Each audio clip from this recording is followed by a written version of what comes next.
4 года, как я познакомился с Мусукаевой Сакинат. И каждый раз, когда я бываю в ее компании, когда я общаюсь с нею и наблюдаю за той работой, которую она совершает, да, я постоянно себя ловил на одной мысли. Слушайте, удивительный человек. Почему никто не говорит о ней? Почему она в такой тени находится постоянно? Ведь творчество ее, действительно, вот тут многие об этом говорят, да, просто границ не имеет. В прошлом году в журнале «Минитау» небольшая подборка ее маленьких новелл вышла, да?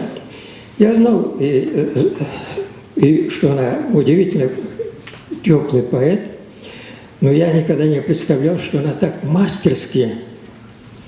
И мне чем-то ее эти новеллы показались, знаете, айтматовскими новеллами, да? И немного смахивающие на маленькие рассказы, новеллы Тургенева.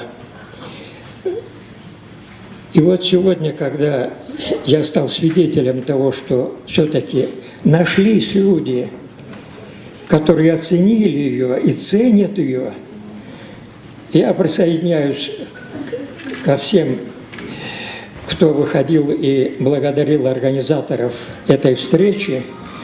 От души им благодарен за то, что все-таки талант и мастерство человека незаметным не остается.